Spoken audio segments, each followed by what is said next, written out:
A metallic clatter silenced every single one of the 300 ongoing discussions instantly. Yellow juice spread across the pristine tiles like molten gold, while eggs scattered over pristine athletic shoes.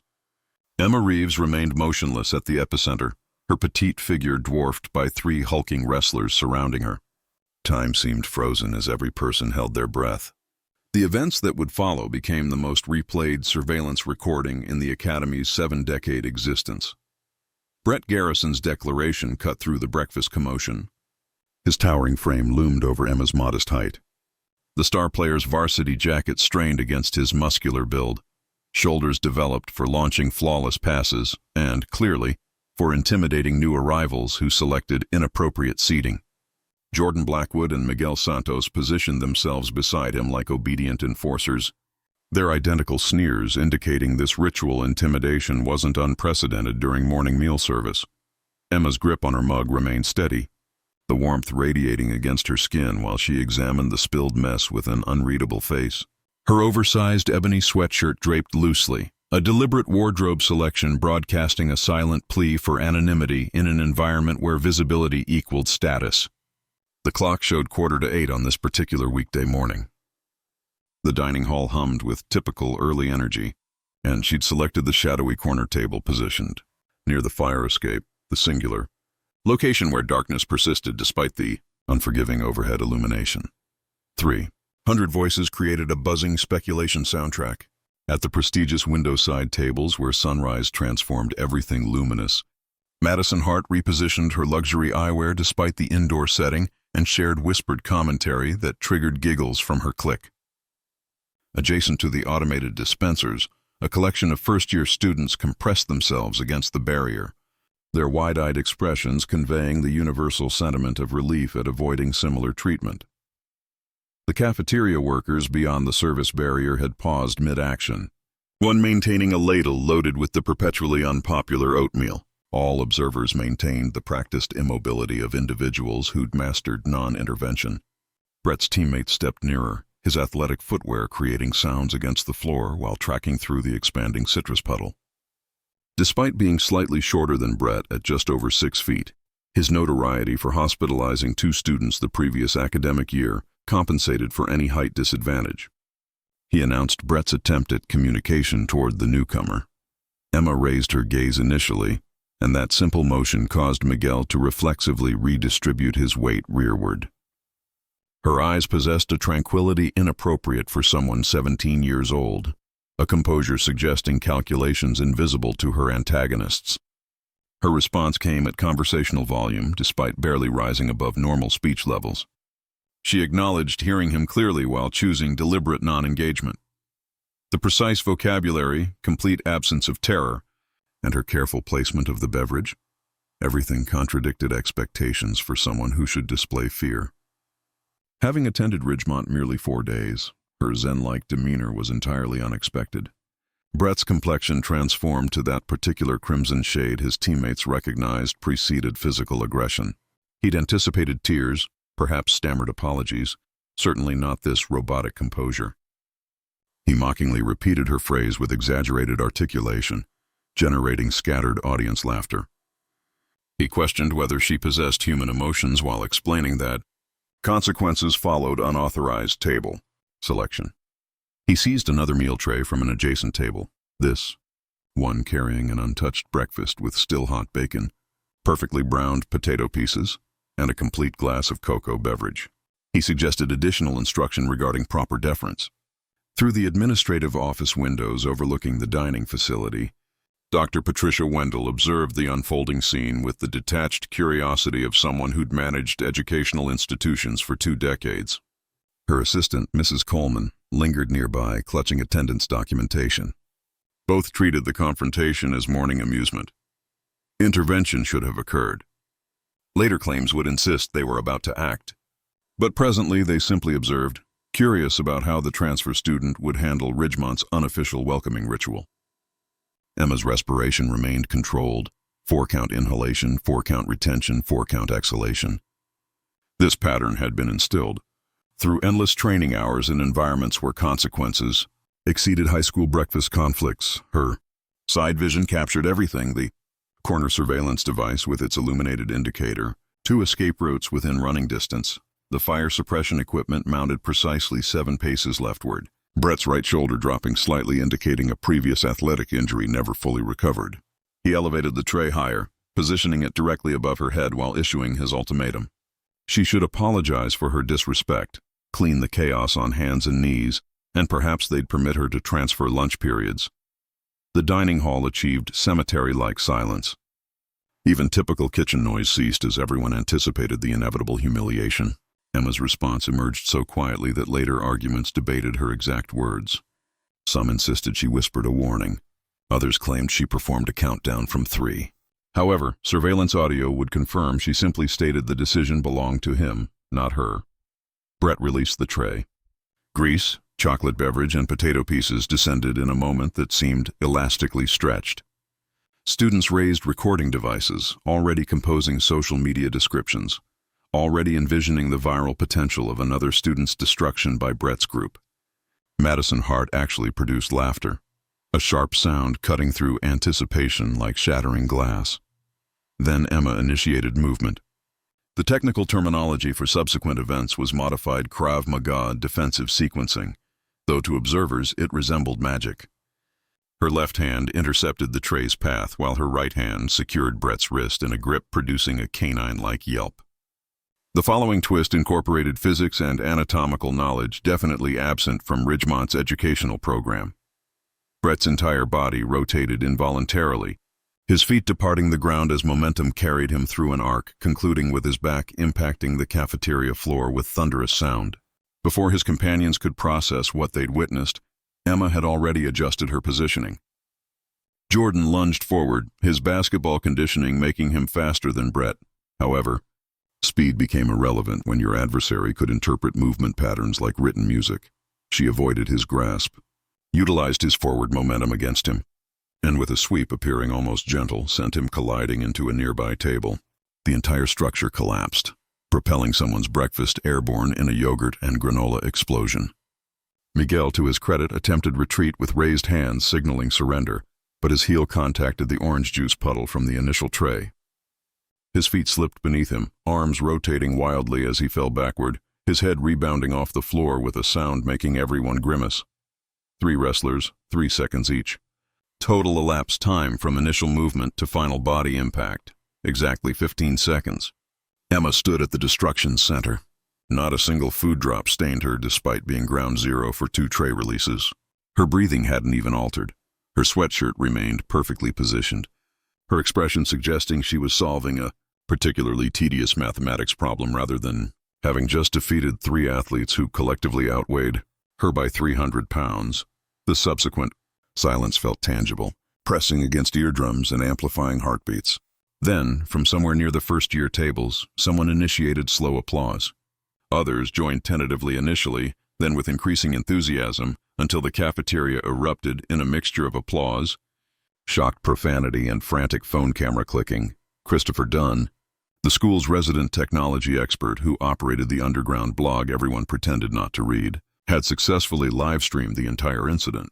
He expressed disbelief while his followers immediately reacted intensely in the comments, the view count climbing faster than the school's wireless network could manage. Brett attempted sitting up, gasping like a stranded fish, his perfect quarterback face now decorated with bacon grease and shock. Jordan had managed extracting himself from the destroyed table but remained kneeling, yogurt in his hair, looking like he'd just experienced religious conversion. Miguel hadn't moved at all, though his chest's gentle rise and fall suggested more stunning than serious injury. Principal Wendell finally moved, her coffee forgotten as she practically ran toward the cafeteria entrance, Mrs. Coleman struggling to maintain pace with her papers flying everywhere. But before she could reach the scene, something else occurred that would transform a simple cafeteria fight into something far more complex. A man appeared in the doorway and his presence altered the atmosphere like someone had activated a switch. 6 feet tall, built like someone who treated fitness as religion, wearing a simple gray suit that somehow appeared more expensive than the vehicles in the teacher's parking lot.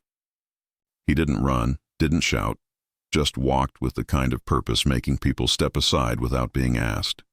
His eyes, the same unusual green as Emma's, swept the scene once before landing on her. He commanded her to stand down, specialist, his voice carrying the authority that came from years of being obeyed without question.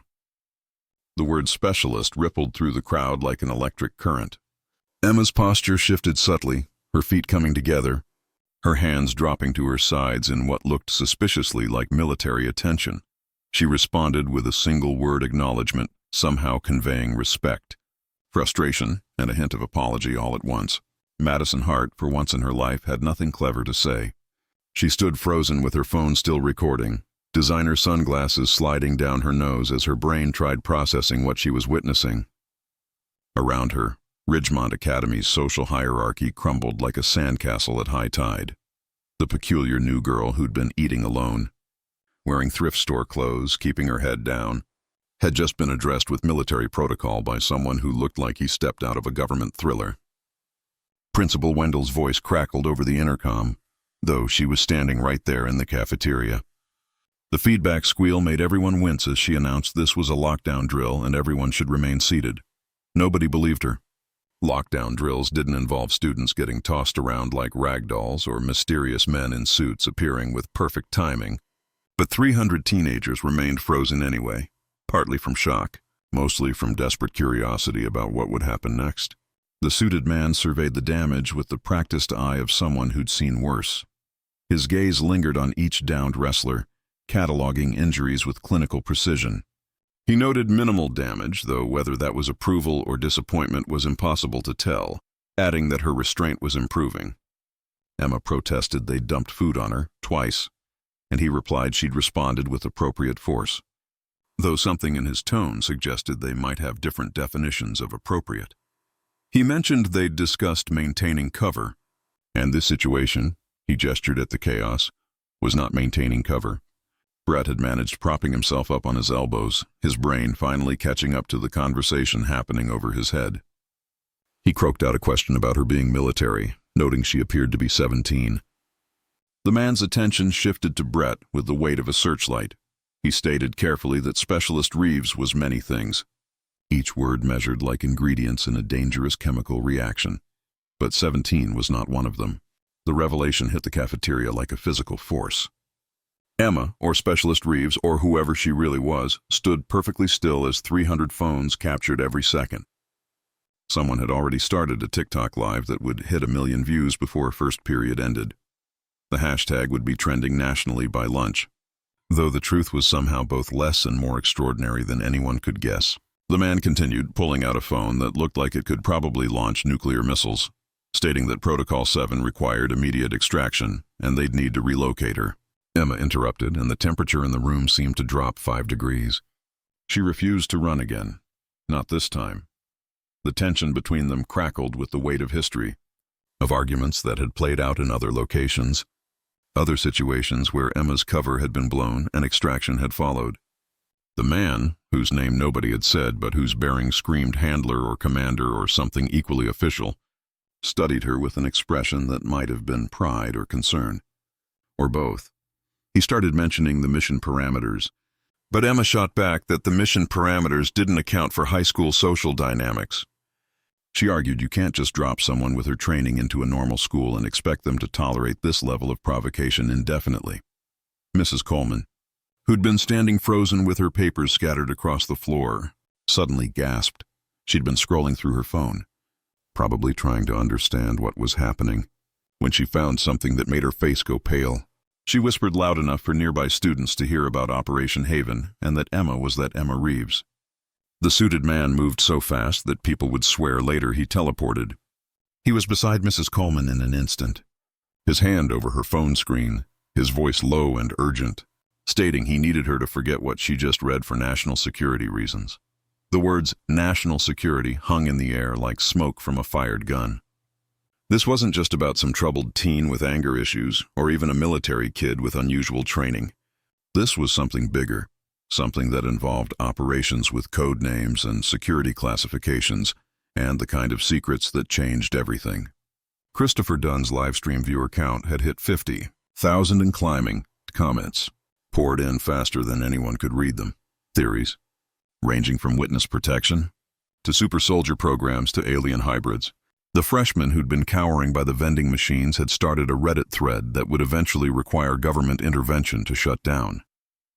Madison Hart had stopped recording entirely, her phone hanging limp in her hand as she tried to reconcile the girl she'd dismissed as a nobody with whatever this was turning into. Emma turned slowly, taking in the faces around her. 4 days of carefully maintained invisibility, destroyed in 15 seconds of violence she'd tried so hard to avoid. Her fingers found the dog tags hidden under her hoodie, thumb running over the raised letters of a name that wasn't quite hers. Not anymore, she said quietly to the man who might have been her handler, her commander, her protector, or her prison guard that everyone was watching, and cover was blown completely. Asking what the play was, he consulted his phone, fingers flying across the screen with the speed of someone communicating with people far above everyone's pay grade. He said to stand by, which in military speak could mean anything from 5 seconds to 5 hours. Jordan had finally gotten to his feet, yogurt still dripping from his hair, his usual swagger completely evaporated. He looked at Emma with something approaching respect mixed with a healthy dose of fear, stating she could have killed them. Not quite a question. Emma replied simply that yes, she could have, but she didn't. That's the difference between trained and dangerous. Miguel, who'd finally managed to sit up, raised a shaking hand like he was in class, asking if they were going to jail for attacking a federal agent or whatever. The question hung in the air, highlighting just how surreal the morning had become. Brett Garrison, who'd ruled Ridgemont Academy through intimidation and privilege since freshman year, was now potentially facing federal charges for dumping breakfast on what might be an undercover operative. The power dynamics hadn't just shifted, they'd exploded entirely. Principal Wendell finally found her voice, though it came out about an octave higher than usual. She suggested perhaps they should all move to the auditorium for a special assembly about bullying. Yes, an anti-bullying assembly. Nobody moved. 300 students remained frozen, phones still recording, as if collective movement might shatter whatever bizarre reality they'd stumbled into. The breakfast rush had turned into something out of a spy novel, and everyone wanted to see how it ended. The man's phone buzzed with a specific pattern that made him straighten unconsciously. He read something on the screen that made his expression shift through several complicated emotions before settling on resignation. He said understood to whoever was on the other end of whatever communication system he was using. He looked at Emma and, for the first time, something almost paternal crossed his features. He stated they were activating Revelation Protocol. Emma's reaction was immediate and visceral. She refused absolutely, insisting they'd agreed that was last resort only. He replied in his formal tone at odds with what appeared to be genuine concern that the situation had evolved beyond their contingencies. He explained that her demonstration here had attracted attention from multiple parties, and they'd intercepted communication suggesting that her location had been compromised by elements they'd been tracking. The temperature in the cafeteria seemed to drop another 5 degrees. Emma's entire posture changed, shifting from defensive to something far more dangerous. Her eyes swept the room with new purpose, cataloging exits, counting bodies, measuring distances with the precision of someone who'd been trained to see every space as a potential battlefield. Emma stated everyone needed to leave, now. The shift in her demeanor sent a ripple of panic through the cafeteria. This wasn't the defensive posture of a girl who'd just fought off bullies. This was something else entirely. Something that made Brett's earlier intimidation tactics look like a toddler's tantrum. The suited man barked that everyone heard her, stating this was now a federal security situation. Everyone out, single file, no running, leave your belongings. For a moment, nobody moved, the collective teenage instinct to challenge authority warring with the very real fear that something serious was happening. Then Madison Hart, of all people, grabbed her designer bag and headed for the exit, announcing she wasn't dying in a cafeteria, especially not this cafeteria because the lighting was terrible. Her movement broke the spell. Students began filing toward the exits, their usual chaos replaced by something approaching order. Christopher Dunn kept his live stream running, narrating in hushed tones like a war correspondent about being evacuated from Ridgemont Academy. He stated the girl they thought was a nobody might be some kind of government agent, and something called Revelation Protocol had been activated. Brett tried to stand, his legs still shaky from the takedown. Emma's eyes snapped to him and he froze. She stated that the 3 of them should stay. Explaining they were safer here than out there right now, Jordan asked, with yogurt still dripping from his hair, creating a bizarre contrast to the deadly serious situation. Safer from what? Emma didn't answer. She was already moving, her hands pulling something from her backpack that definitely wasn't standard school supplies. The device looked like a phone that had been crossbred with military hardware, all matte black surfaces and additional antennae.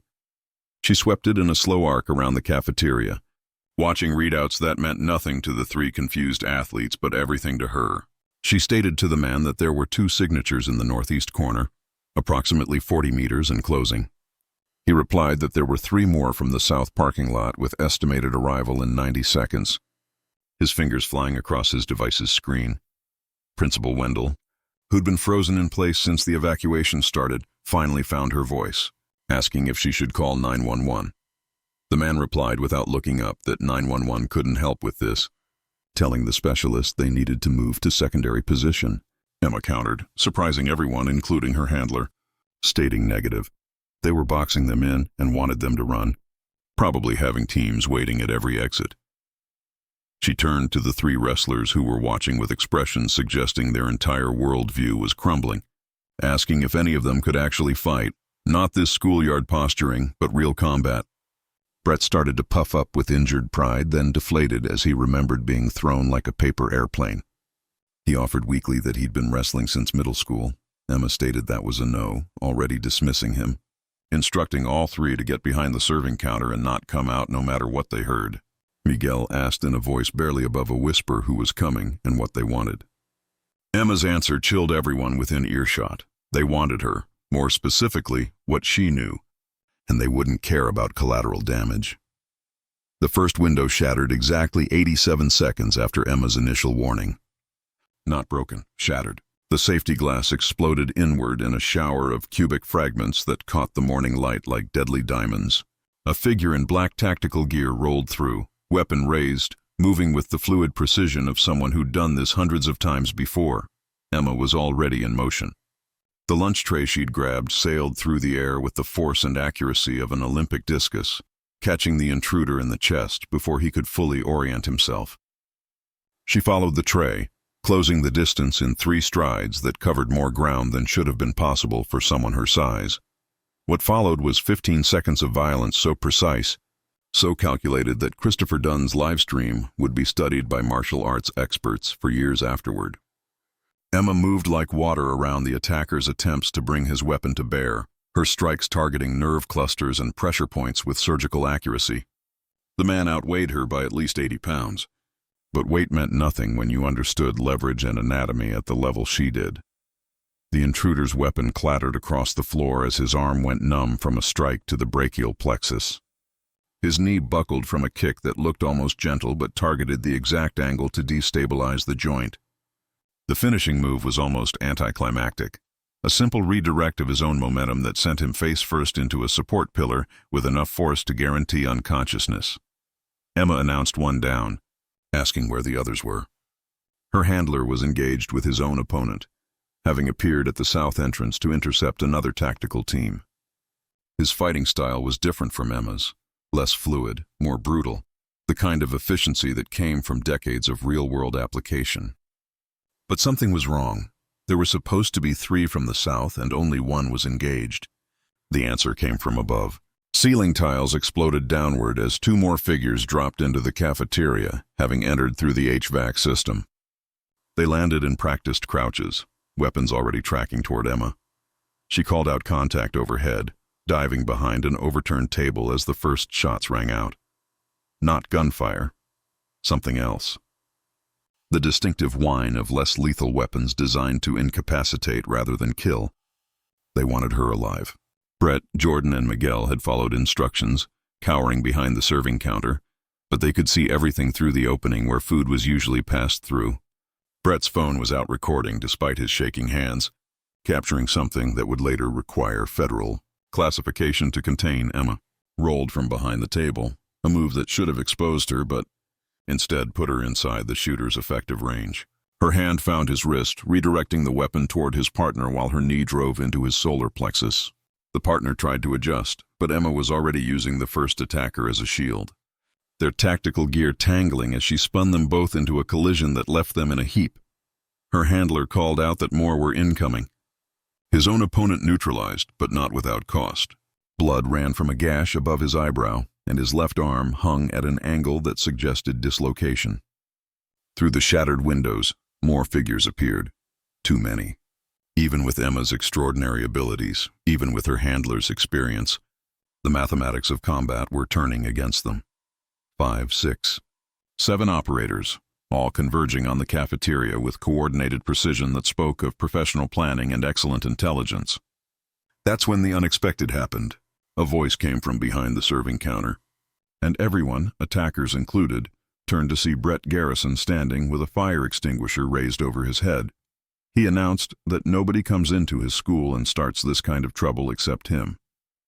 He threw the extinguisher with the same arm that had taken Ridgemont to state championships 2 years running. It wasn't sophisticated, wasn't tactical, but it was accurate. The heavy cylinder caught one of the incoming operators square in the face shield, sending him stumbling backward through the window he'd just entered. The distraction lasted maybe 2 seconds, but Emma used every millisecond.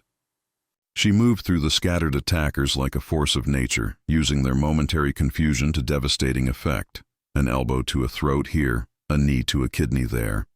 Each strike designed to incapacitate without killing, though the distinction was largely academic to those on the receiving end. Jordan and Miguel, inspired by Brett's suicidal bravery, or perhaps just caught up in the insanity of the moment, emerged with their own improvised weapons. Jordan wielded a massive soup ladle like a club, while Miguel had somehow found a rolling pin that he held like a baseball bat. Jordan shouted that this was insane, completely insane. The operator easily avoided the wild swing, but it put him directly in Emma's path. She used his forward momentum against him, a textbook hip throw that ended with him unconscious on the cafeteria floor. She told Jordan it was good distraction, and he looked like he might either faint or ask for her autograph. The fight had taken on a surreal quality, professional, operators being harried by high school wrestlers while a teenage girl systematically dismantled their tactical advantage. Christopher Dunn's livestream had hit 200,000 viewers, the comment section exploding with theories, disbelief, and more than a few marriage proposals directed at Emma. Then sudden silence. All the attackers were down, unconscious or incapacitated, scattered across the cafeteria like discarded dolls. Emma stood in the center of the chaos. A few strands of hair escaped from her ponytail, the only sign she'd been in a fight. Her handler leaned against a wall, cradling his injured arm but alert. The 3 wrestlers stood with their improvised weapons, looking simultaneously terrified and exhilarated. Principal Wendell's voice came from under a table where she'd taken shelter, her usually perfect hair now a disaster that matched the destroyed cafeteria, asking if it was over. Emma said quietly, her eyes on the main entrance, that no, that was just the probe team. The real threat was still coming. As if summoned by her words, a figure appeared in the doorway. Not tactical gear this time, but a woman in an expensive business suit, her silver hair pulled back in a severe bun, walking with the confidence of someone who owned everything she surveyed. Behind her, 2 more figures, but these weren't operators. They were lawyers, judging by their suits and the briefcases that probably cost more than most people's cars. The woman greeted her as Sarah, and Emma went rigid at the use of that name, stating it was time to come home. Emma replied, her voice carrying a weight that made everyone step back unconsciously, that her name was Emma. Sarah died in that facility along with 12 other test subjects, and the woman didn't get to use that name. The revelation hung in the air like a grenade with the pin pulled. Test subjects, facility. The implications were staggering, transforming Emma from mysterious government agent to something far more complex and disturbing. The woman's smile was cold enough to frost windows, stating that the Enhanced Development Program owned her regardless of what name she chose, and that her handler there signed the papers himself. She addressed Colonel Morrison by name. Emma's handler, Colonel Morrison apparently, drained of color but straightened despite his injuries, stating those contracts were nullified when they started experimenting on children, and the Joint Chiefs agreed. The woman interrupted that the Joint Chiefs didn't have jurisdiction over private military contractors, and Sarah, or Emma, if she preferred, was technically property of Nexus Industries on loan to the DoD for field testing. Emma stated she was nobody's property. Her stance shifting subtly into something that made everyone very aware of how easily she'd dismantled 7 trained operators.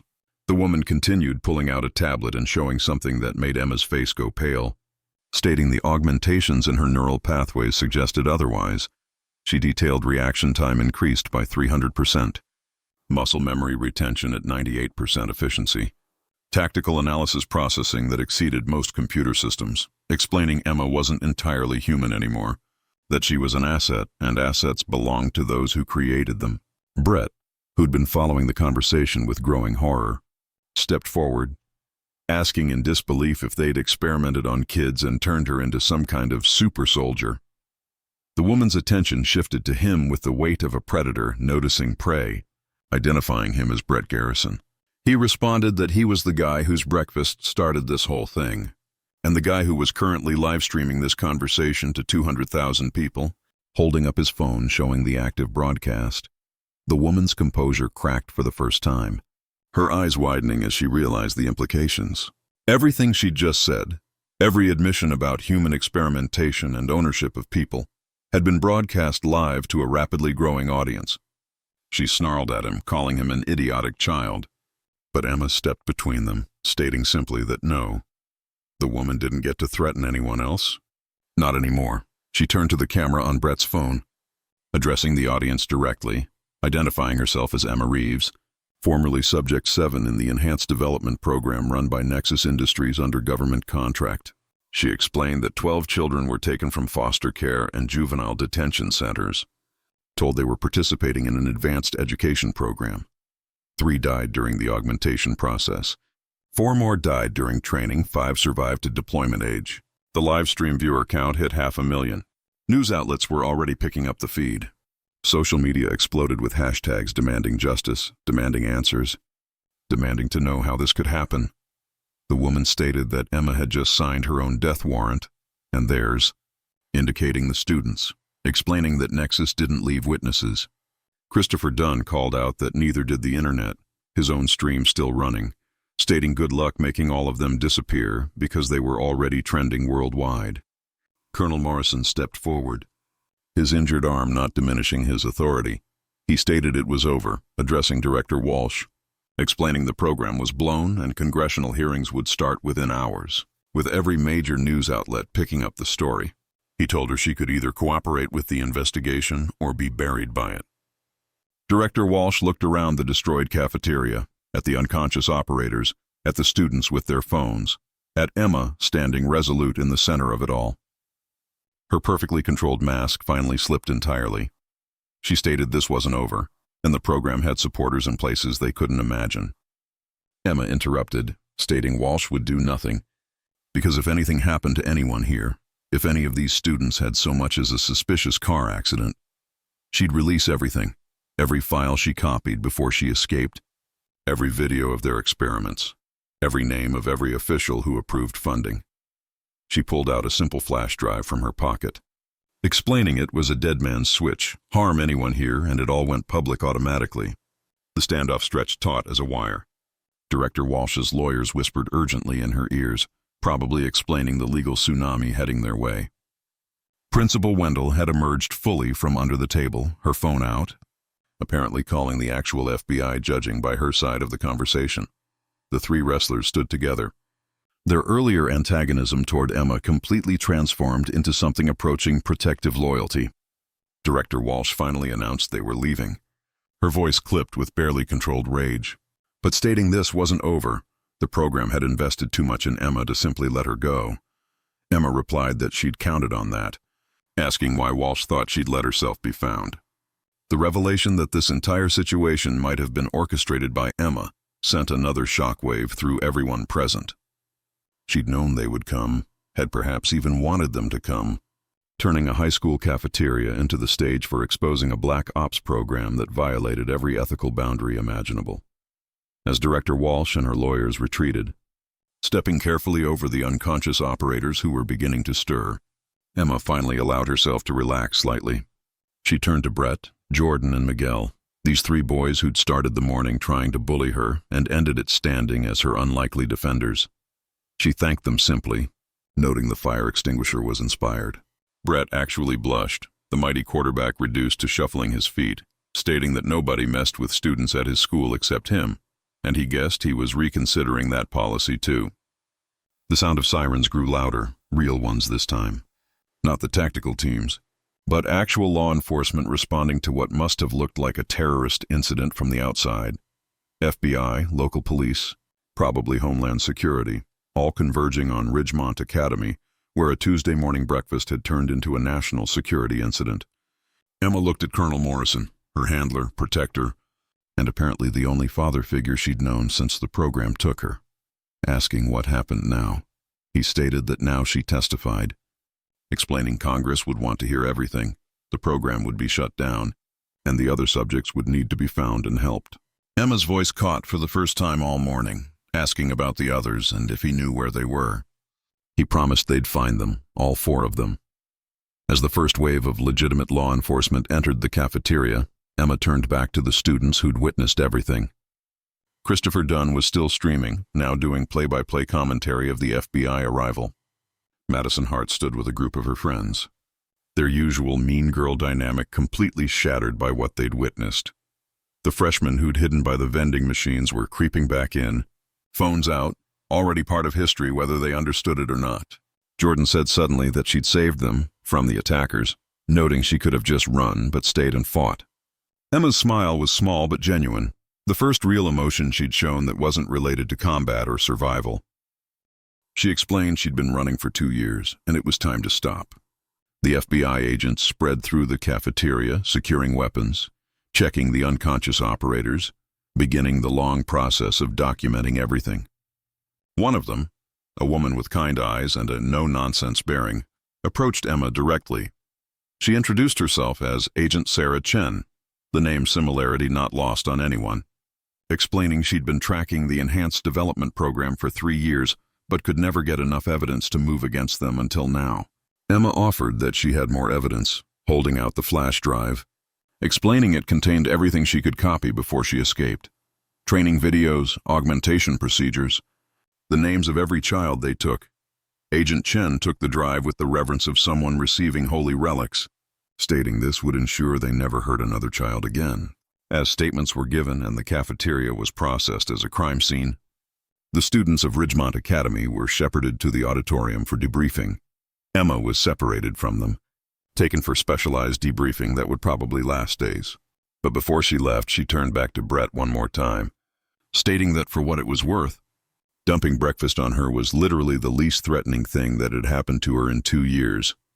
Brett laughed. Actually laughed, the absurdity of the morning finally hitting him. He responded that for what it was worth, she threw a mean hip toss. The moment of levity passed quickly as Emma was escorted away, but something had changed in that cafeteria. The 3 wrestlers who'd entered as bullies left as unlikely heroes. The students who'd watched learned that sometimes the quiet ones carry the deepest secrets, and everyone learned that courage could come from the most unexpected places, whether it was a girl trained as a weapon choosing to protect instead of destroy, or a bully with a fire extinguisher choosing to stand against real evil. Christopher Dunn ended his live stream with a final observation that would become the defining quote of the entire incident. That today at Ridgemont Academy, they learned everyone has a story. Emma Reeves just happened to have one that included government conspiracies, human experimentation, and the ability to take down trained killers with lunch trays. Your move. Every other high school in America. The cafeteria was sealed off, the students were sent home, and by noon, Ridgemont Academy had become the most famous school in America. However, in the chaos of statements and investigations, of news crews and federal agents, nobody noticed the small detail that would matter later. In Emma's backpack, abandoned in the cafeteria during the fight, her emergency phone buzzed with a single message. Subject 3 located. Extraction required. They found him first. The screen stayed lit for exactly 10 seconds before the phone wiped itself clean, the message disappearing into the digital ether. But somewhere in another city, another school perhaps, another enhanced child was in danger. Emma's fight at Ridgemont had been just the beginning. The war for the survivors of the Enhanced Development Program had only just begun, and the breakfast catastrophe that started, it all would be remembered as the moment Everything changed. But that message, that urgent call for help that nobody saw, suggested that the 15 seconds that shocked Ridgemont Academy were nothing compared to what was coming next. The screen went dark, taking its secrets with it, while the world watched Emma Reeves and missed the real danger entirely. The screen went dark, taking its secrets with it, while the world watched Emma Reeves and missed the real danger entirely. 3 states away in a small town nobody had heard of, a teenage boy sat in chemistry class, his fingers unconsciously tapping out the same combat sequences Emma had used that morning. He'd watched the live stream with recognition that went beyond mere interest. His eyes, unusual violet in color, tracked his teacher's movement with predatory precision, while his other hand sketched molecular formulas that weren't part of any high school curriculum. When the bell rang, he stood slowly, deliberately, his movements carrying that same fluid grace the world had just witnessed in Emma.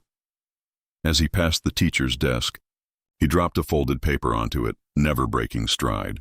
The teacher wouldn't open it until after school, wouldn't read the 7 words that would change everything. Tell them Subject 3 sends his regards. By then, the boy would be gone, vanished into the afternoon crowd. Another ghost in the system. But unlike Emma, he wasn't running from the program. He was hunting for it.